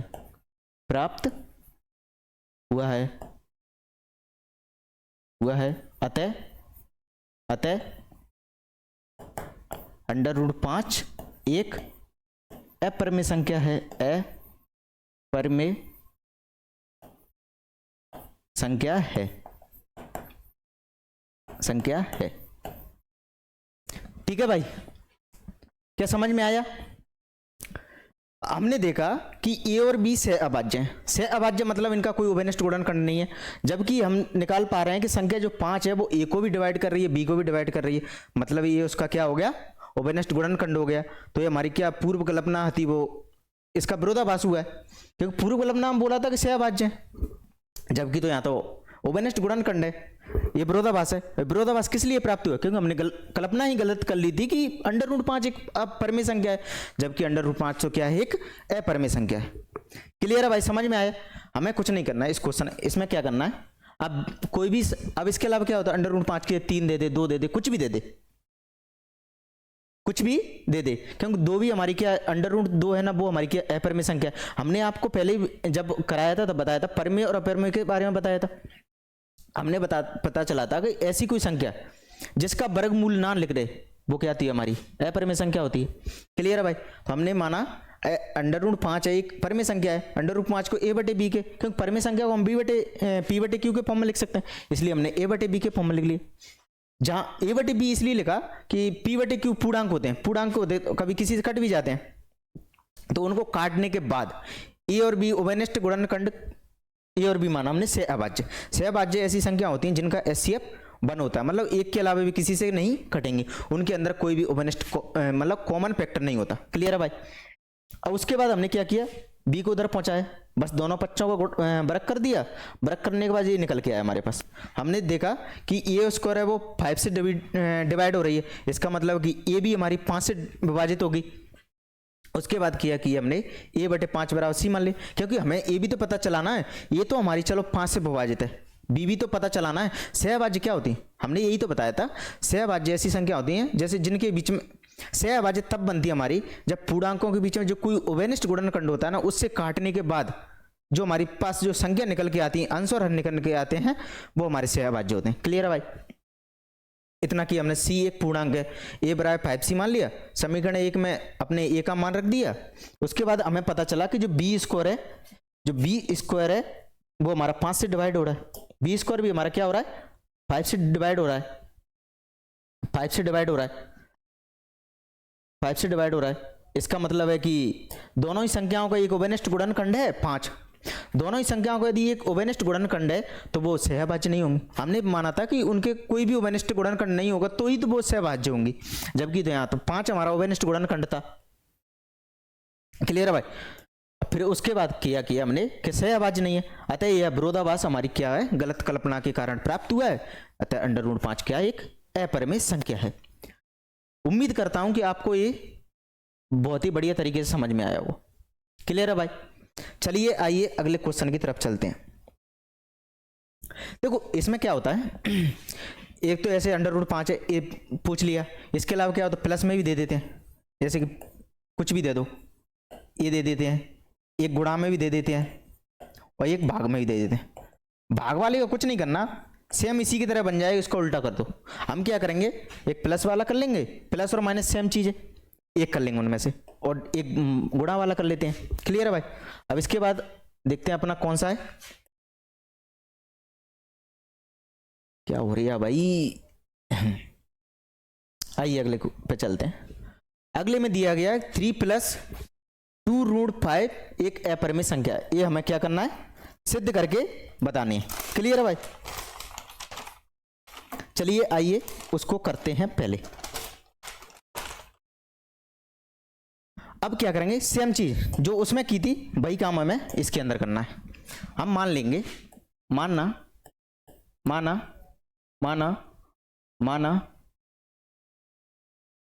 3 + 2√5 एक, देखो वो इतना बड़ा था ना, ये इतना बड़ा नहीं होगा। हमें इसमें दोबारा मानने की जरूरत नहीं पड़ेगी, जैसे उसमें माना था हमने a/5 बराबर c माना था। इसमें आगे ऐसा कुछ नहीं है, बहुत जल्दी हो जाएगा। 3 प्लस 2√5 एक अपरिमेय संख्या है। सॉरी, अपरिमेय तो हमें निकालना है ना, हम मान लेंगे कि परिमेय संख्या है। उल्टा मान लो, क्या जाता है हमारा, उल्टा मान लेते हैं भाई। मानने में क्या जा रहा है, वहां भी हमने माना था, यहां भी मान लेते हैं। एक परिमेय संख्या है, परिमेय संख्या है। ठीक है भाई। अब परिमेय संख्या तो हमने जहां पे लिखा था वहां भी ऐसे लिखेंगे, तब 3 प्लस 2√5 बराबर p/q मान लो। इस बार p/q मान लो, कुछ भी मान लो भाई, a/b, इस चीज का आपको दिमाग नहीं लगाना है। क्लियर है भाई, क्यों कुछ भी मान लो भाई। अब इसमें लिखेंगे अपन जहां q बराबर नहीं है 0 के एवं, और लिखेंगे p/q सहअभाज्य है, सहअभाज्य है, सह पूर्णांक लिख लो, ठीक है, सहअभाज्य लिख लेते हैं, सहअभाज्य। इतना तो आपको पता ही होगा कि जो p और q होती हैं वो हमारी पूर्णांक होते हैं, इंटीजर होते हैं। क्लियर है भाई, p और q हमारे क्या होते हैं, पूर्णांक होते हैं। अब इसका भी क्या करना पे, इसको ऐसा करो, जो हमें क्या करना है, कोशिश करो आप लोग जो √5 है, 3, 2 कुछ भी है ना, उसको अकेला रखने की कोशिश करो। क्लियर भाई।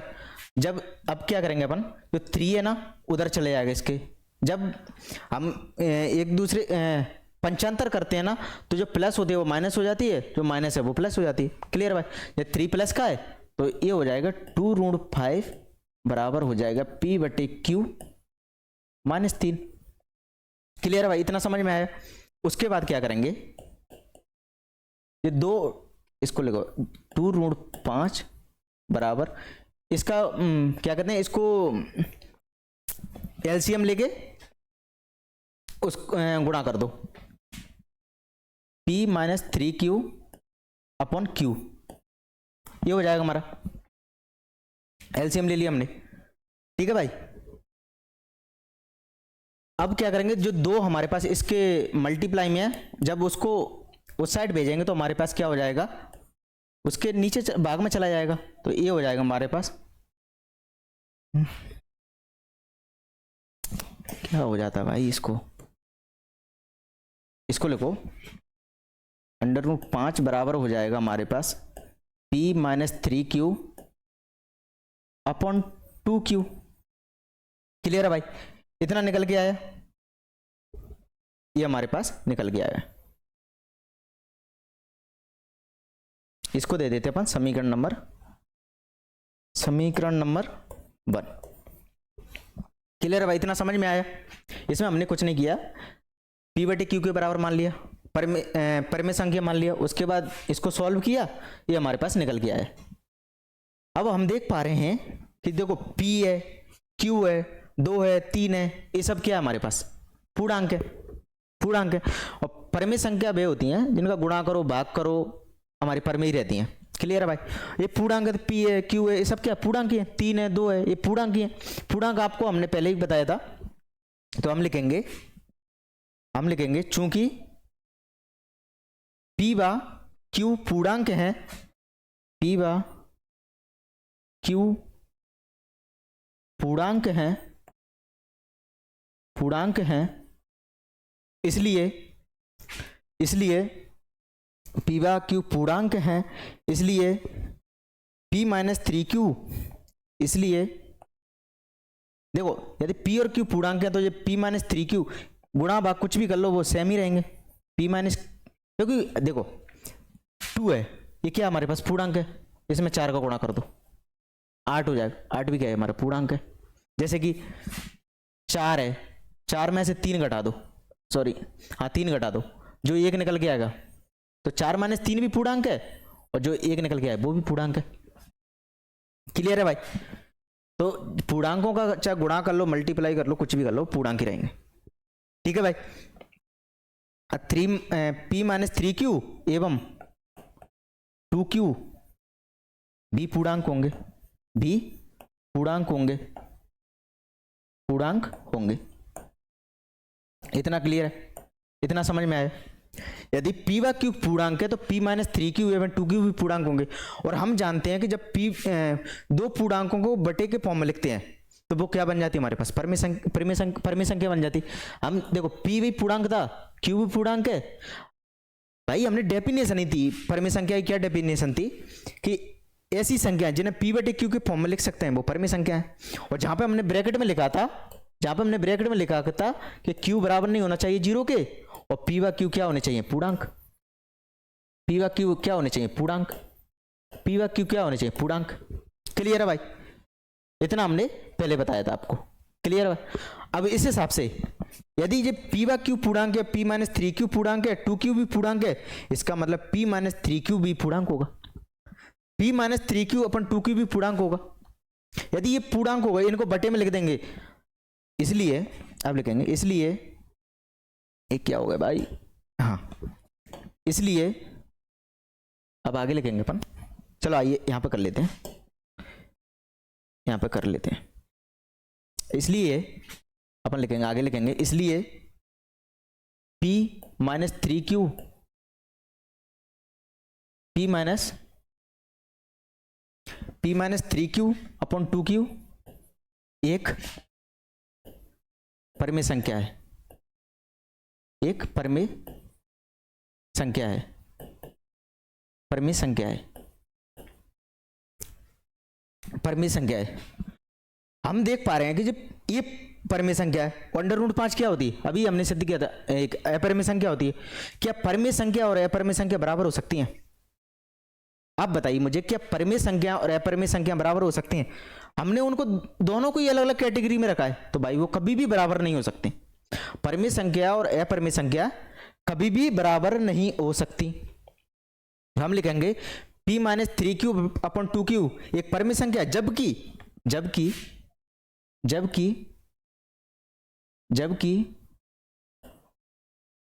रूट 5 एक अपरिमेय संख्या है, अपरिमेय संख्या है, अपरिमेय संख्या है, अपरिमेय संख्या है। अतः यहां भी लिख देंगे अपन, अतः यह विरोधाभास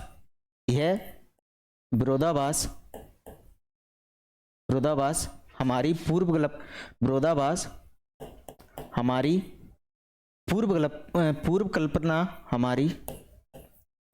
पूर्व कल्पना, अतः यह क्या लिखेंगे अपन, अतः यह विरोधाभास हमारी गलत कल्पना के कारण प्राप्त हुआ है। अतः यह विरोधाभास हमारी गलत कल्पना के कारण प्राप्त हुआ है, प्राप्त हुआ है। अतः हमारी संख्या क्या कहते हैं, 3 प्लस 2 ऋण 5 एक अपरिमेय संख्या है, एक अपरिमेय संख्या है।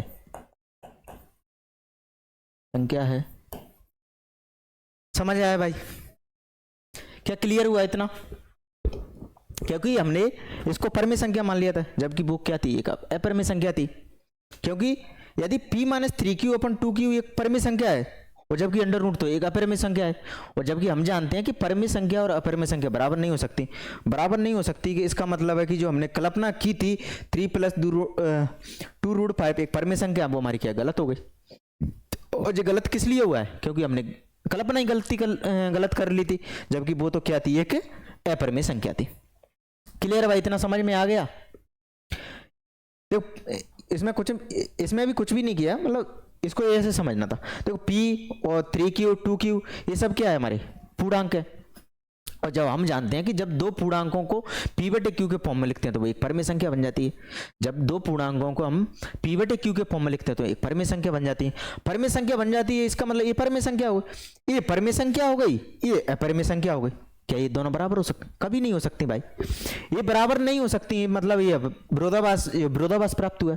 विरोधाभास किस लिए प्राप्त हुए? हमारी कल्पना ही गलत थी, हमारी कल्पना ही गलत थी। इसका मतलब 3 + 2 √5 1 क्या है? हमारी अपरिमेय संख्या है। क्लियर है भाई? समझ में आया? क्या समझ में आया सभी को? चलें, चाहिए अगले क्वेश्चन पर चलते हैं। अगला क्वेश्चन क्या दिया हमारे पास? अगले क्वेश्चन में दिया गया कि 7 √5 एक अपरिमेय संख्या। अब आप बताइए मुझे, क्या इसमें किसी भी टाइप को छोड़ा गया है? लगभग मैंने सभी तरह के क्वेश्चन करा दिए आपको। या परिमिति अपरिमिति तो ये भी हमने सिद्ध कर ली है। इसके बाद एलसीएम निकालना सीख लिया। अभाज्य गुणनखंड विधि द्वारा कैसे निकालते वो भी देख लिया। हमने देखा था कि दो संख्याओं गुणनफल है वो एलसीएम और एचसीएफ के बराबर होता है, वो भी निकाल के देख लिया। मतलब हमने इसमें सभी एंगलों को कवर किया है, सभी टाइप के क्वेश्चन कर लिए। और ये अपरिमेय संख्या वाला, ये तो भाई इस टॉपिक का सबसे मोस्ट इंपोर्टेंट है। एक ना एक तो आता ही आता है, हर बार क्वेश्चन में आता है एक बार। और एचसीएफ एलसीएम निकालना ही बहुत आता है, बहुत आते हैं क्वेश्चन। ठीक है भाई, अब चलते हैं इसको भी करके देखते हैं। सेम ही करना है देखो सभी में। अगर आपने एक समझ लिया ना, उसके बाद कुछ नहीं, इसमें अपन कुछ नहीं करेंगे। इसको भी सेम प्रोसेस करनी है हमें, इसको भी सेम तरीके से करना है। फास्ट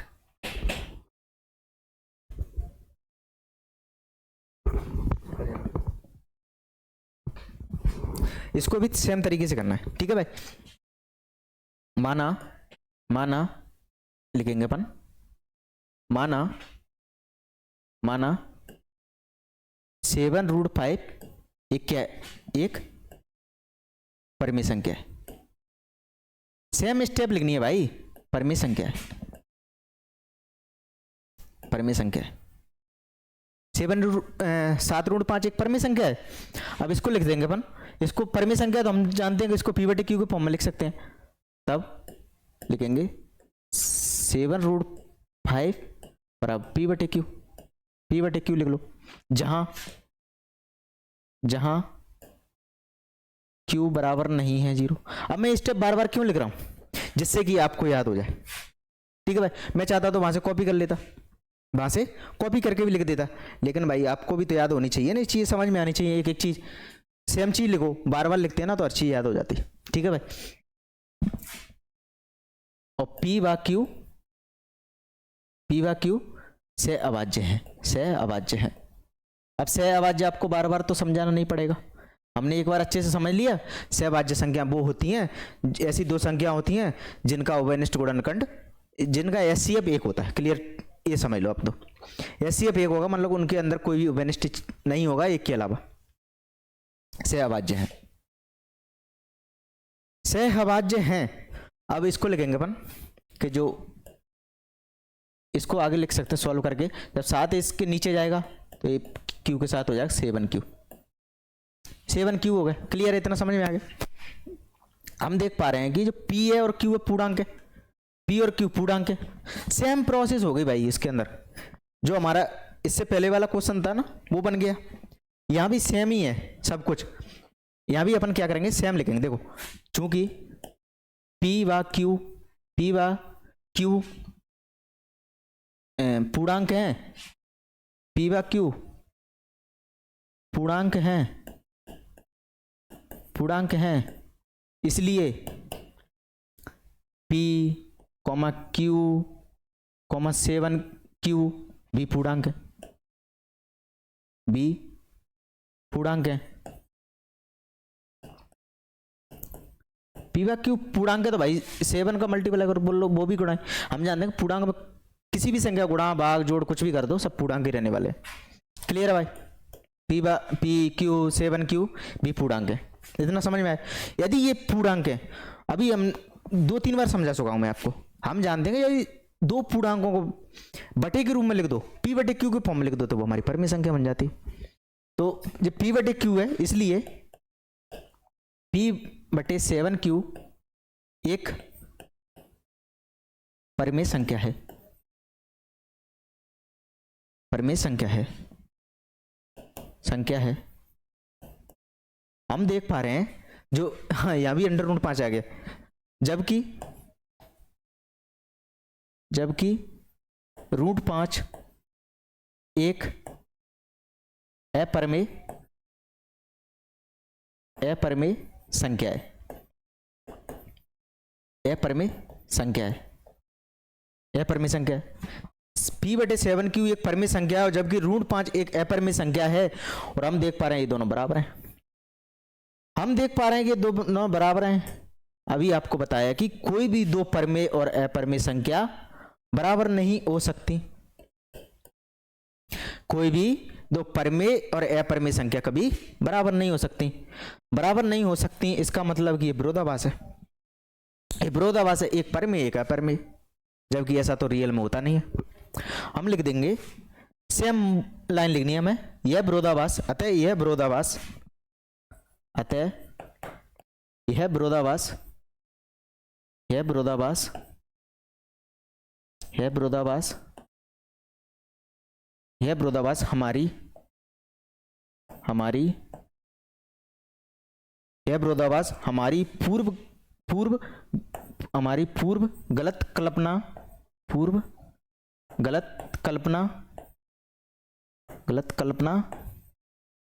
के कारण प्राप्त हुआ